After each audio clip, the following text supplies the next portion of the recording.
Still, if you have any doubt, ask me now.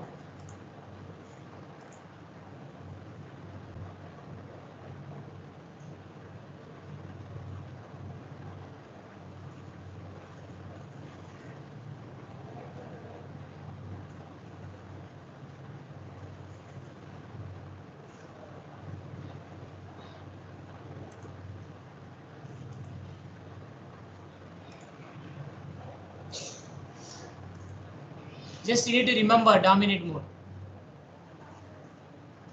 The mode for today's topic, you need to remember now.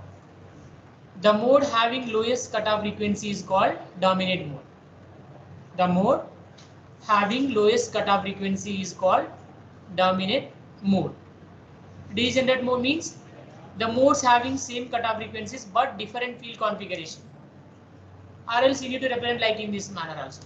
In a rectangular waveguide, it is seen that TEMN and TMMN modes both are in the suffix mn is not equal to 0, are always degenerate. If we have a square waveguide, let us assume the A, B values from this, the A and B values is equals let us assume 1 or 0. Okay, then what will happen? Then TEPQ and TEQP both will be same, because that reason you need to represent like this, TEPQ, TEQP. Y means AB is equals to either 1 or 0. Because that reason you need to represent either TEPQ or TEQP. If we have TE mode. If we have a TM mode, you need to represent either TMPQ or you need to represent TMQP. So all modes are together degenerate.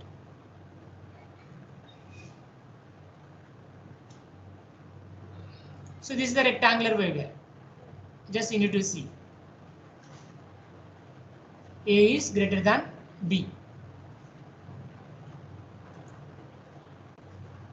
This is the cutoff frequency expression for dominant mode. FC suffix 10, you need to represent here instead of MN 10. Okay, then we will get the value FC suffix 10 is equals to C divided by 2A. Next one, degenerate. We already discussed these points. These are the modes. Waveguide rectangular TE mode 10. This is the dominator. Here you need to take only half cycle, positive half cycle. If you take a TE20, you need to take positive and negative cycle. If you have a TE30 means you need to take 1.5 cycle. Next, this is, you already know it, transverse modes.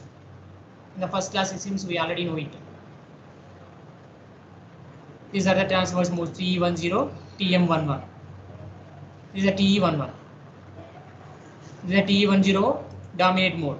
This is the TM11 dominate mode in transverse magnetic field. This is the TE and TM modes. What will happen internally? What is the direction of magnetic field internally?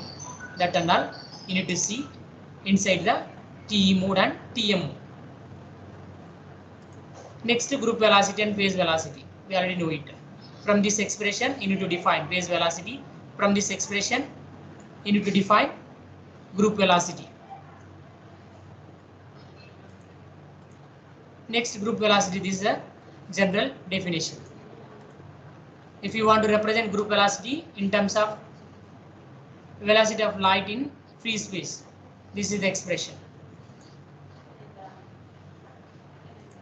Next, phase velocity in terms of velocity of light in free space.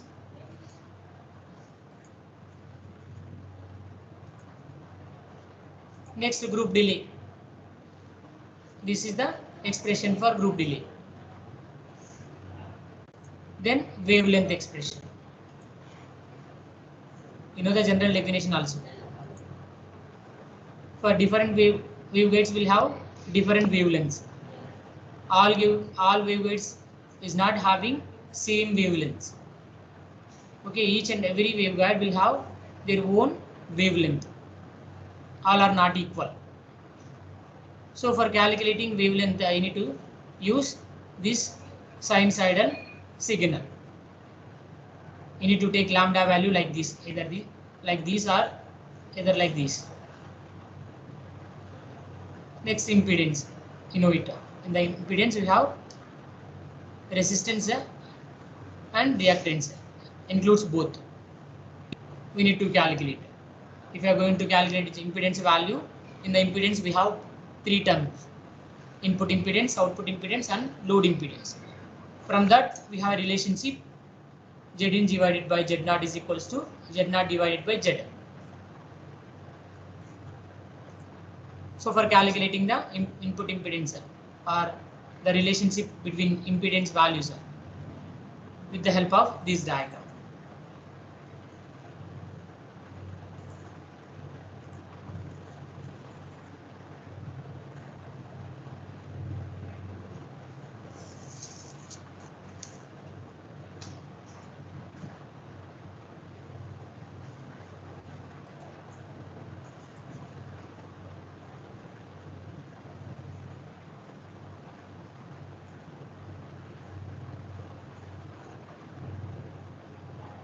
Yeah, now you have any doubt, ask me now.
Yeah, from A section only 15 students present, right? From B section 9 students. I think those who are attending aptitude class, I'll get absentees and presentees from the aptitude class. You need to remember.